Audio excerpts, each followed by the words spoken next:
Então, Marcos 10, 46 até o 52. Vou fazer a leitura, que os irmãos estejam acompanhando. E foram para Jericó. Quando ele saía de Jericó, juntamente com os discípulos e numerosa multidão, Bartimeu, cego mendigo, filho de Timeu, estava assentado à beira do caminho. E ouvindo que era Jesus, o Nazareno, pôs-se a clamar: Jesus, filho de Davi, tem compaixão de mim. E muitos o repreendiam para que se calasse, mas ele cada vez gritava mais: Filho de Davi, tem misericórdia de mim. Parou Jesus e disse: Chamai-o. Chamaram então o cego, dizendo-lhe: Tem bom ânimo, levanta-te, ele te chama.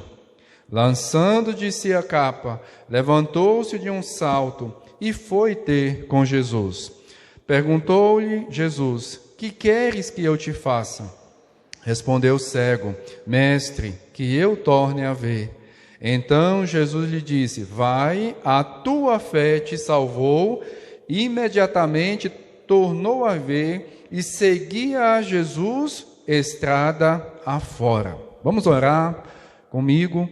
Você esteja pedindo por você, peça também por cada irmão e por todos aqueles que porventura venham ouvir também e assistir essa mensagem. Pai, em nome de Jesus, mais uma vez nos colocamos diante do Senhor, diante da Tua palavra, que é poderosa, que é viva, que é eficaz, e sabemos que por si só ela já fala às nossas vidas, aos nossos corações, mas que o Senhor venha a me usar, ó Deus, nesse momento, como intérprete, ó Deus, que está analisando, pesquisando a Tua palavra, com um desejo sincero, ó Pai, de entregar, ó Deus, não só a explicação, mas desafiar os nossos corações com todas as lições que esse texto tenha para nós. Em nome do Senhor Jesus, amém.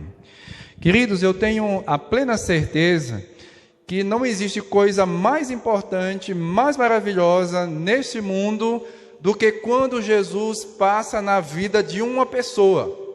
E quando eu cito aqui esta frase, eu quero dizer, não é que as pessoas vão até Jesus, porque nós sabemos que existem pessoas até com alguma boa intenção de querer Cristo, mas o milagre acontece, e nós sabemos que existe o maior de todos os milagres, é quando a pessoa realmente vem a reconhecer quem é Jesus verdadeiramente. Nós vemos aqui esse relato na vida de um homem, quando Jesus está ali atravessando e já saindo dessa cidade tão importante que é a cidade de Jericó. Antes um pouquinho ele já tinha tido um encontro também maravilhoso, e aqui a gente pode até pensar no contraste do que aconteceu. Nós vimos primeiramente um homem muito rico, que era Zaqueu. Não é um homem rico, ele era um dos cobradores de impostos, ele é que dominava, vamos assim dizer, toda a parte de tributação, mandava uma parte para Roma, e outra parte nós sabemos que ele extorquia o povo, não é, e ficava. Por isso, quando ele se encontra com Jesus, a Bíblia nos fala que ele diz: resolvo dar a metade dos meus bens, e se eu tiver defraudado alguém, eu vou devolver 4 vezes mais. Então a gente vê aqui o contraste, né, em termos de humanos, em termos de pessoas, mas a mesma graça de Deus alcançando cada uma delas. Não só elas, a Bíblia vai relatar algumas pessoas, não é, que realmente foram alcançadas por Jesus. Então nós vemos aqui um homem muito rico, odiado, considerado traidor, né, da nação de Israel, do povo judeu. Era o pior tipo de pessoas. Eles estavam assim classificados com aquilo que era de pior e das pessoas mais pecadoras possíveis. E agora o texto nos fala de um outro relato, que Jesus se encontra com esse homem cego, pobre, e que estava ali à beira do caminho, né, num lugar estratégico, pedindo, né, ajuda às pessoas para a sua própria sobrevivência. E essa história, queridos, ela se desenrola, Jesus já indo para a cidade de Jerusalém, celebrar a Páscoa, aquela Páscoa tão fantástica, tão maravilhosa, a qual ele mesmo veio a se identificar com ela, ser o Cordeiro de Deus que tira o pecado do mundo. Então, amados, eu creio que quando olhamos para esse texto, nós devemos observar 4 cenas. A primeira delas é justamente o que está registrado nos versos 46 e 47, que é a triste situação daquele homem. Eu morei ali em Cocalzinho, e no próximo ali da cidade existe uma fazenda muito conhecida que veio se tornar a Missão Vida. Louvamos a Deus por aquele ministério, de um homem que era da nossa igreja presbiteriana, depois deu início a esse ministério, depois surgiu a Igreja Vida, e depois de Anápolis ele resolveu, no seu chamado com o Senhor, aí dar início a esse ministério justamente com o mendigo. E são muitas, irmãos, as causas, mas talvez haja uma média de padrão para uma pessoa vir a se tornar mendigo. Normalmente começa com algum tipo de vício, seja a bebida, seja a droga, e aí tem problema na sua casa, na sua família, no seu trabalho, perde emprego, e aí não resta mais ninguém, se torna uma pessoa indesejável, ninguém quer mais a mulher separa daquele homem, porque normalmente a maioria é homem, e a pessoa vai parar nas ruas. Histórias, irmãos, das mais incríveis, pessoas que tinham bons empregos, pessoas formadas, e adentraram pelo caminho aí dos vícios, quais que sejam, e chegou nessa situação de rua. Outros, como nós podemos deduzir, que era a vida desse homem que era cego, ele não tinha outra coisa para fazer, não tinha outro recurso. O único que lhe restava era justamente pedir a ajuda das pessoas, esmolar, vamos assim dizer. E aqui no verso 46 diz que o homem era chamado Bartimeu, a palavra bar em aramaico, que era a língua falada naquele momento ali, no contexto de Israel, significa filho, e Timeu é o nome do pai. Então ele era Bartimeu, não tinha sobrenome naquela época, normalmente dava-se nome às cidades das pessoas. Como a gente vê aqui o próprio cego dizendo que ele clamava Jesus, o Nazareno, Jesus de Nazaré. Então o homem, queridos, era cego, e talvez por isso, é bem deduzível essa questão, ele também era mendigo. E como eu disse, eles estavam vindo lá do Jordão, que ficava na parte oriental, estavam indo justamente para a cidade de Jerusalém, para realmente celebrar aquela Páscoa. Muitas pessoas já vinham acompanhando Jesus, na sua caminhada. Outras, quando souberam que era Jesus, se juntou também. Então, a Bíblia que vai nos mostrar que muitas pessoas seguiam a Jesus, e muitos também, irmãos, na expectativa do que iria acontecer lá em Jerusalém. Muitos tinham a ideia realmente do Messias que viria, que ia fazer uma revolta, uma rebelião, que ia de encontro ao Império Romano, que ia tomar, vamos assim dizer, o poder na Judéia. Mas não foi nesse sentido, amados, então nós já sabemos disso, pelo qual Jesus Cristo veio a esse mundo.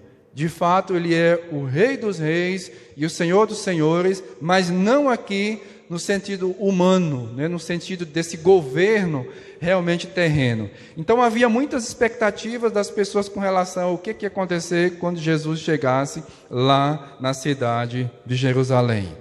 E assim, amados, nessa caminhada de Jesus, nesse exercício da missão de Jesus aqui neste mundo, que realmente o principal deles foi morrer por nós, mas também ele fez coisas maravilhosas, e tudo aquilo, irmãos, que ele falou e ele fez, era justamente para que as pessoas crescem em quem ele era, e não foi por acaso que ele curou o cego, mais à frente eu vou explicar, quem ele era, e também, irmãos, como é que ele esperava que aqueles que o seguissem deveriam assim viver. Então, amados, aquele homem estava ali, naquela beira do caminho, pedindo a sua esmola, Aqui no Brasil, parece que até mudou um pouquinho esse refrão, aquilo que normalmente era hábito as pessoas falarem, mas talvez ele estivesse dizendo, dê uma esmola, pelo amor de Deus, dê uma ajuda, pelo amor de Deus. Então, embora aquele homem, ele não visse, e normalmente quando alguém tem alguma dificuldade física, ela aguça outra. Então, já que ele não via, os ouvidos, irmãos, eram apuradíssimos, não é? Ele não via. Então, a única forma dele ver era com o tato, né, com a mão, ou ouvindo.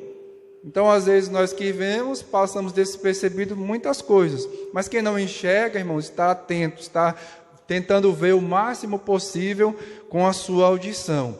E eu creio, queridos, que aquele homem começou a ouvir as pessoas falarem: Jesus está na cidade de Jericó.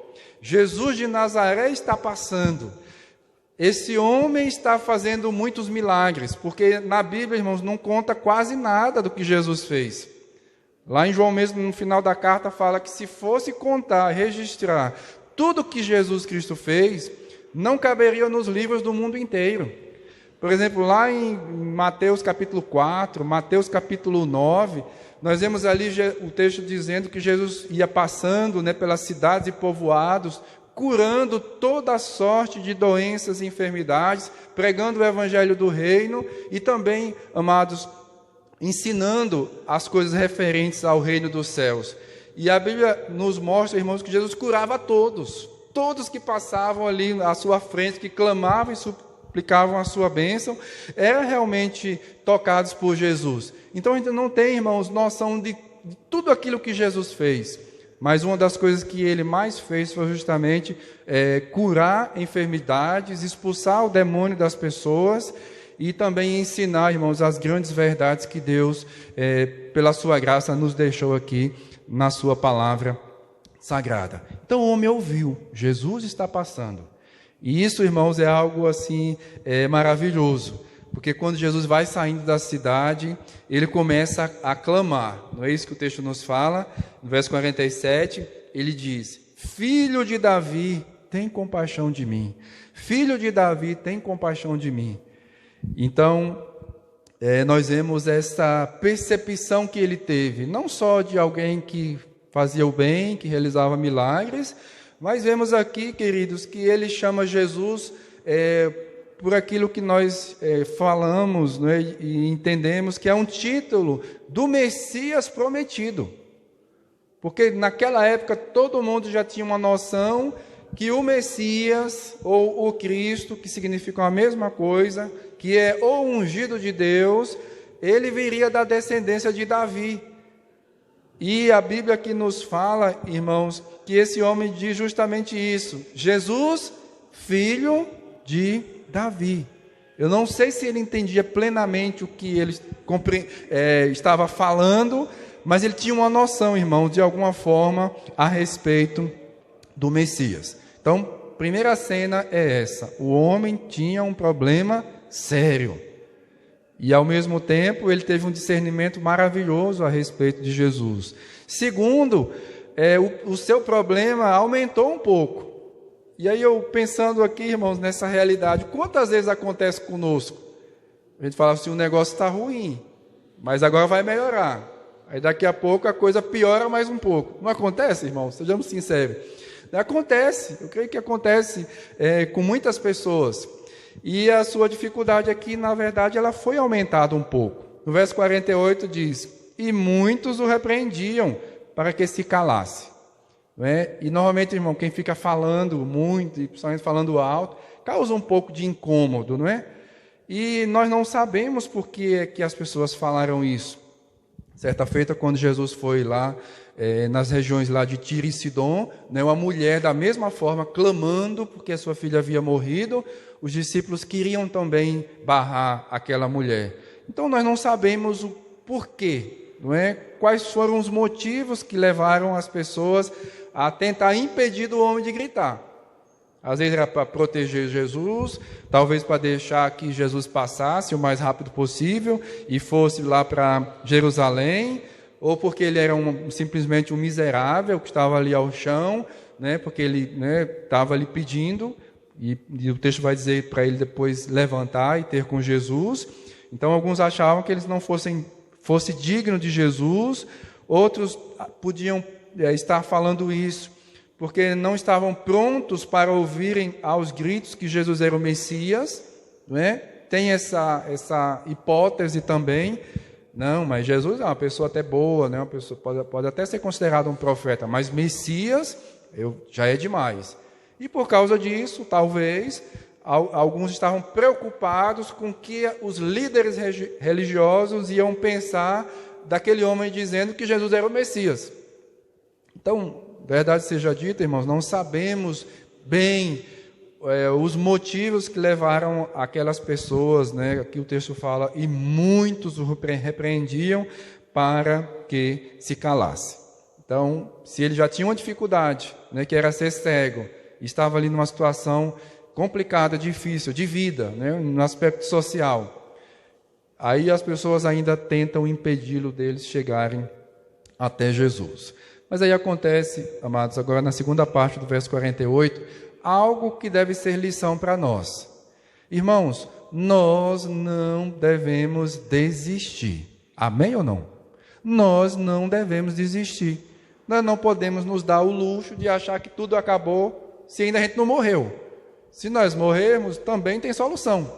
Eu nunca vou esquecer um dia que eu estava na casa de um presbítero, lá no Mato Grosso, e tinha um homem instalando uma antena lá. Não sei se era antena parabólica, acho que era antena parabólica. E aí conversa vai, conversa vem, né? Eu falei que era pastor e tal. E aí no decorrer da conversa ele disse o seguinte: para tudo tem solução, menos para a morte. Aí eu falei: você sabe que tem para a morte também? Tem para a morte também, irmãos. Qual é a solução para a morte? Jesus. Porque quando nós temos Jesus, nós já passamos da morte para a vida, né? E a morte física, irmão, não vai significar nada. É só o corpo que vai ao pó, mas o espírito vai diretamente para Deus. Então nós também aprendemos com este cego, mendigo, chamado Bartimeu, que nós precisamos insistir. E a Bíblia também nos fala isso. Lucas 18, Jesus fala sobre o dever, irmãos. Não é se quiser não, é o dever de orar e nunca desanimar. Então a gente tem que desanimar, irmãos. Às vezes o trem está difícil, a coisa está apertada, a situação às vezes se torna angustiante, às vezes a gente de fato não sabe o que é que vai fazer, mas Deus, irmãos, sabe de tudo o que está acontecendo na minha vida e na sua vida. Deus sabe, irmãos. E nada diante de Deus acontece por acaso. Não existe acaso, irmãos, no dicionário da Bíblia, no dicionário de Deus. Não existe. Existe propósito e vontade do Senhor. Então nós precisamos persistir, porque até a própria Bíblia mesmo nos fala que aquele que perseverar até o fim, esse é o que vai ser salvo. Então o homem aqui, irmãos, demonstra uma persistência que também é exemplo para nós. Aqui, como eu disse, na segunda parte do verso 48, a Bíblia nos fala que ele gritava cada vez mais. O povo: cala a boca, mendigo. E ele fala: Jesus, filho de Davi, tem misericórdia de mim. Nós, irmãos, precisamos fazer isso também. Eu creio que a situação de todos nós aqui não é fácil, que a gente não tenha nada para clamar, para suplicar e para orar, para interceder, não é? Diante de Deus. Todos nós temos e devemos fazer, porque Deus, irmãos, é verdadeiramente a solução da nossa vida e a solução também dos nossos problemas. E o homem gritava mais alto, irmãos, e assim aprendemos com ele, que nesses momentos de aflição também devemos clamar e insistir em quê? Na misericórdia de Deus.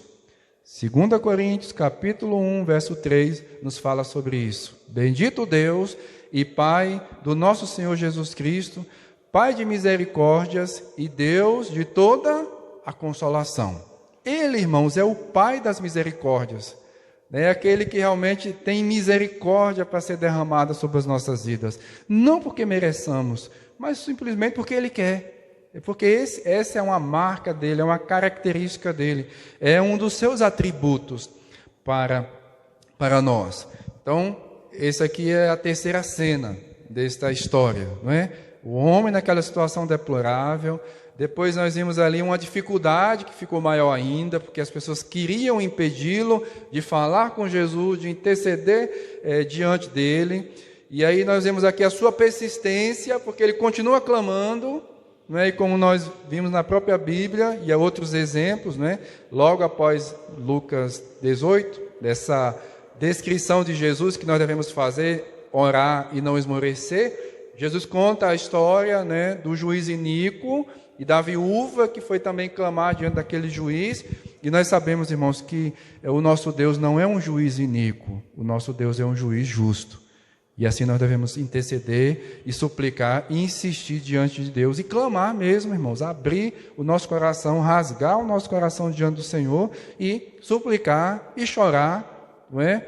Para que Deus tenha misericórdia e venha ao nosso favor e venha intervir diante das nossas lutas e dificuldades. E aí vem a quarta cena, que é justamente a bênção maravilhosa que recebeu de Jesus. Verso 49, parou Jesus, né? Porque o homem estava gritando, né? O homem não ficou quieto, não. O homem de Jesus, filho de Davi, tem misericórdia de mim, clamando e mais alto, né? Filho de Davi. E o povo incomodado, ele não queria saber, não, irmãos. Ele queria clamar a Jesus, ele queria ir até Jesus.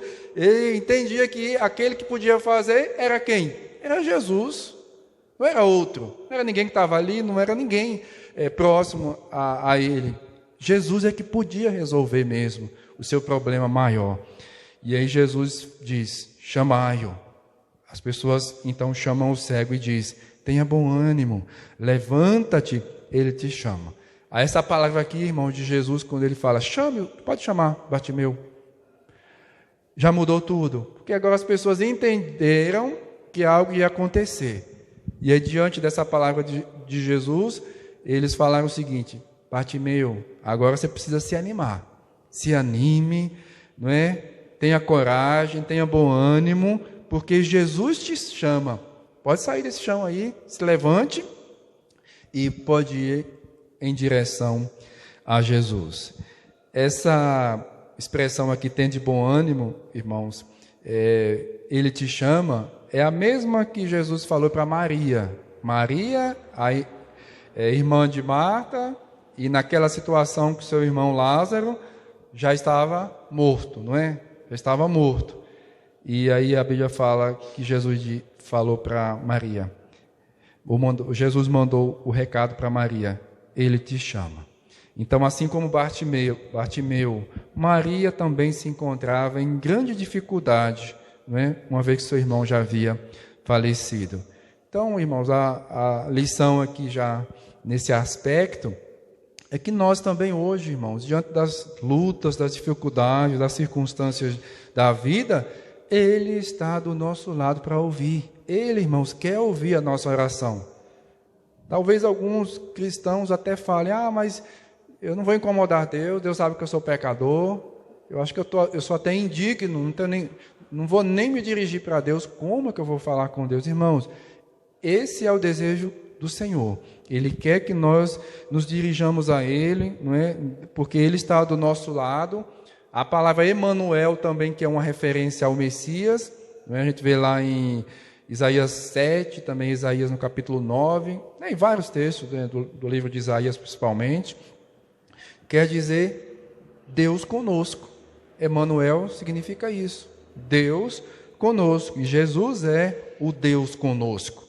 Então, quando Ele chama, né, e quer que nós vamos até Ele, é justamente com esse propósito, não é de nos confortar, de nos animar, e no caso aqui, né, de Bartimeu, curar e restaurar a vida daquele homem. Então, diante dessa palavra de Jesus, o que foi que aconteceu agora na sequência do texto? Verso 50. Lançando de si a capa, levantou-se de um salto e foi ter com Jesus. Irmãos, isso aqui também é fantástico. Porque quantas pessoas, irmãos, estão com Jesus ali do lado, as pessoas falando de Jesus, testemunhando de Jesus, mostrando de Jesus, e sejamos sinceros, irmãos, faz pouco caso de Jesus. Jesus, né? Irmão, Jesus é Deus. Jesus é o Filho de Deus, que pela sua graça, né, eu comento sempre com a igreja, e às vezes eu fico sem entender que tanto amor de Deus é esse por nós, porque se o que nós merecíamos era a condenação do inferno, e aí Ele mesmo fez Cristo receber, irmãos, o inferno mesmo ali naquela cruz. Jesus provou do juízo de Deus naquela cruz por nós. E aí Jesus está no nosso meio, Jesus está aqui, as pessoas ouvem a respeito de Jesus, né? Os irmãos vão, pregam a respeito de Jesus, E a maioria, irmãos, não se prontificam a fazer o que Bartimeus fez. A Bíblia aqui nos fala que ele tirou a capa, né? Eu imagino que a capa estava atrapalhando. A gente precisa, irmãos, tirar tudo que atrapalha para a gente ir para Jesus. Qualquer coisa, irmãos, às vezes até a nossa família. Quando, irmãos, nada deve ser obstáculo para a gente ir até Jesus. Então o homem fez isso. Lançou de si a capa, levantou-se de um salto e foi ter com Jesus. Essa, irmãos, foi aquilo que mudou completamente a sua vida. Como eu disse no início, não existe nada mais maravilhoso do que quando Jesus passa na vida de uma pessoa. E aquele homem fez isso, não é? Ele se achega a Jesus. Ainda no verso 51 diz, Jesus agora pergunta para ele: que queres que eu te faça? Respondeu o cego: mestre, que eu torne a ver. Isso chama também a nossa atenção, porque uma vez que o homem estava clamando, quantas vezes a gente é impaciente com as pessoas? Nós não somos impacientes? Imagine se uma pessoa está nos incomodando, não é? Jesus, filho de Davi, tem misericórdia de mim, e ali insistindo, e o povo cala a boca, cego, e ele clamando mais alto, aí o Deus, irmãos, o Deus aqui que andou nesse mundo, ele chega para aquele cego e fala: o que é que você quer? O que é que você quer que eu faça para você? E o homem responde, irmãos, na maior expectativa possível, penso, mestre, que eu torne a ver. E aqui também, irmãos, há algo que é importante. Você é que precisa clamar a Deus. Deus sabe, irmão, sabe. Deus sabe o que vai acontecer amanhã, depois de amanhã, daqui a 1000 anos, de 1 milhão de anos. Deus sabe tudo, irmãos. Não é verdade? Agora, Deus quer que nós oremos. Deus quer que nós clamemos. Deus quer que nós supliquemos a Ele diante dEle. E aí, quando o homem responde, Jesus diz o quê? Vai, e a tua fé te salvou. Ele nem falou, está curado. Né? Interessante aqui nesse texto. Mas na sequência do verso diz assim: imediatamente tornou a ver e seguia a Jesus estrada afora. Qual foi a palavra de Jesus? Como ele falou com outras pessoas, né? Com aquela mulher que estava com fluxo de sangue, da mesma forma. Com o outro que sofria, não é, da lepra, não é? Lá em Mateus capítulo 8, verso 1 até o 4, fala do leproso, quando Jesus vai descendo do monte, né, das bem-aventuranças e do sermão que ele pregou ali. A Bíblia nos fala que aquele homem também pediu, se aproximou, teve uma coragem, irmãos, porque quem tinha lepra, irmãos, tinha que ficar isolado. E ele falou: agora ou nunca. Né? Não tem dessa coisa das oportunidades, agora ou nunca. Eu vou clamar, se alguém pode me curar, a minha situação aqui não pode piorar. Ou melhorar, vamos assim dizer, por mim mesmo. Então eu vou clamar, eu vou chegar diante de Jesus. E várias vezes Jesus fala isso: a tua fé te salvou.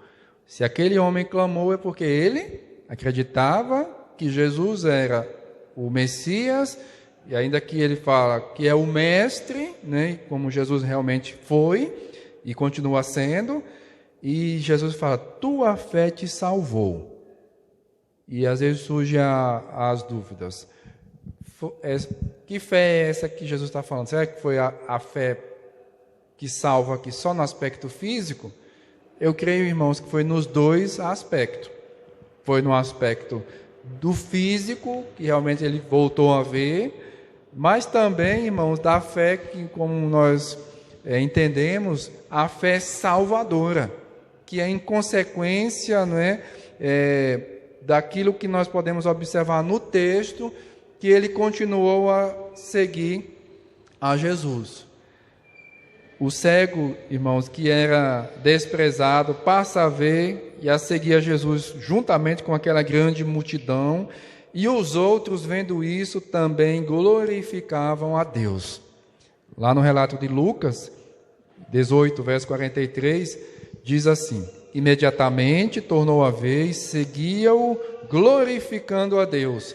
Também todo o povo, vendo isto, dava louvores a Deus. Isso aqui é importante, irmãos, Porque tudo que Deus é e tudo que Deus faz é para quem? É para a gente se vangloriar? Não. Deus me abençoa mais do que os outros. Não, irmãos. Misericórdia é um tipo de pensamento orgulhoso desse. Nós devemos glorificar a Deus. Tudo que Deus faz, irmãos, é para a glória dele. Porque dele, por meio dele, para ele são todas as coisas, a ele, pois, a glória eternamente. Não é? Romanos 11, verso 36. E aqui, irmãos, nós vemos aqui uma bela ilustração do caminho da salvação. Salmo 50, verso 15, diz: Invoca-me no dia da angústia, e te livrarei, e tu me glorificarás. Parece que o presbítero Paulo escolheu os textos certinhos, não é? Falou, olha, o texto está falando justamente disso. Salmo 30, o Isaías 59... Fala assim que Deus não está com a mão encolhida, que não possa abençoar. Deus não está com surdo, que não possa ouvir. É justamente isso, queridos, que o texto nos fala, tantos outros textos do Antigo Testamento, que vai confirmar o Novo. E agora, voltando à questão do cego, por que a Bíblia registrou a cura de um cego? Será que naquela passagem toda por Jericó, Jesus só salvou um rico, avarento, que foi Zaqueu, e também o cego? Sabe por que, irmão, Jesus curou o cego? Porque ninguém mais poderia fazer isso. Somente Deus é que poderia fazer isso. E também lá em Isaías, capítulo 35, no verso 5, há uma profecia a respeito do Messias, que diz o seguinte: então se abrirão os olhos dos cegos. Isaías 35, verso 5. O que estava ali acontecendo, irmão, não era simplesmente um milagre. Às vezes eu gosto de frisar isso. A ênfase, irmão, não é só em quem recebeu o milagre e quais os meios para eu também receber o meu milagre. A ênfase, queridos, sempre maior é em Jesus. É na revelação da pessoa de Jesus. E aqui ele estava cumprindo a profecia, especificamente aqui lá de Isaías 35, 5, que os olhos dos cegos seriam abertos. E assim, amados, nós podemos observar, que a sequência do Evangelho de Marcos é o quê? A entrada triunfal de Jesus em Jerusalém. Não é? Então as pessoas, quando Jesus foi entrando, fizeram isso. Colocavam folhas de palmeiras no chão, até mesmo as suas roupas no chão, Jesus sentado ali no famoso jumentinho, e as pessoas falavam: bendito o Filho, bendito aquele que vem em nome do Senhor. Era justamente essa ideia que muitos tinham realmente, que a pessoa do Messias estava entrando em Jerusalém para cumprir o seu propósito. E assim, queridos, já partindo para finalizar a nossa mensagem de hoje, quando Jesus mandou chamar o cego, nós podemos tirar duas lições para nós. Primeira, é uma palavra de repreensão.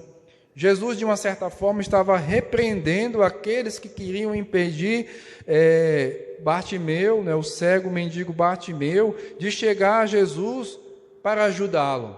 Ou seja, Jesus, irmãos, quer abençoar a vida das pessoas. Ele mesmo diz, quando João e o seu irmão Tiago, quando foram à frente de Jesus, abrindo os caminhos de Jesus, e aí ia passar pela Samaria, e muitos samaritanos não quiseram receber Jesus.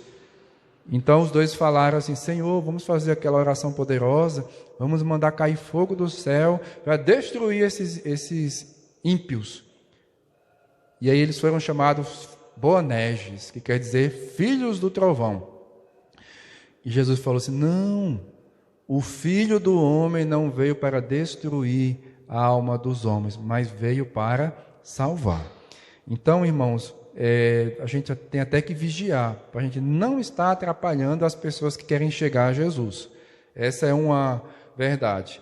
E a outra, irmãos, também é uma palavra de ensino que nós podemos observar aqui, quando Jesus mandou chamar o cego, que é nos instruir, que embora se ele quisesse, ele não precisaria de nós para nada. Não é verdade, irmão? Não precisaria. Mas ele quer que nós façamos isso. nós somos os vasos nas mãos de Deus. Jesus mesmo falou o seguinte: assim como o Pai me enviou ao mundo, eu também vos envio ao mundo. Então, de uma certa forma, irmãos, nós continuamos o ministério de Jesus aqui na terra. Paulo mesmo fala, lá em 1 Coríntios, que é como se Deus exortasse por nosso intermédio. E não há erro em dizer, irmãos, que de uma certa forma nós somos a boca de Deus aqui na terra, nós somos as mãos de Deus, nós somos os pés de Deus. Lutero mesmo falou o seguinte: irmãos, Deus não precisa das nossas boas obras, mas o nosso vizinho às vezes precisa. O nosso irmão longe precisa. Às vezes outras nações precisam. E Deus quer usar. Esse é o método de Deus. Deus quer usar a cada um de nós. Então nós devemos, irmãos, ajudar uns aos outros, né? Que ainda que não possamos curar ou salvar, não há esse poder em nós, sabemos disso, mas Jesus é aquele que realmente pode. E a vitória nesse mundo é para aqueles que se mostram determinados, a exemplo do cego mendigo, de Jericó, e que possamos assim depositar toda a nossa confiança em Jesus, clamar a Ele por socorro e sabendo, irmãos, que de alguma forma, vamos aqui usar um sentido figurado, Jesus também está passando aqui hoje, não é? Na verdade, não só está passando, Ele está aqui hoje. E aí a pergunta que fica é essa: o que é que nós vamos fazer, o que é que você vai fazer diante dessa verdade das Escrituras? Será que você vai clamar a Ele para resolver também, irmãos, os problemas? Às vezes a gente faz uma crítica àquelas igrejas que enfatizam só as bênçãos, físicas e materiais. Mas Deus, irmãos, Ele quer também que a gente suplique nessas realidades também. Ou a gente vai passar e perder a oportunidade que Deus nos está dando. Não só para as questões físicas, materiais e até mesmo emocionais, mas também, irmãos, o principal de todos, que é o nosso problema maior, que é espiritual, que é o pecado, também como foi lido em Isaías 59, verso 2. É o pecado que nos separa de Deus, mas é o sangue de Jesus, irmãos, o único que pode nos aproximar novamente. Que assim possamos ir até Jesus. É o único que pode resolver todos os nossos problemas, sejam materiais ou espirituais. Em nome de Jesus, assim nós clamamos que Ele venha ministrar a sua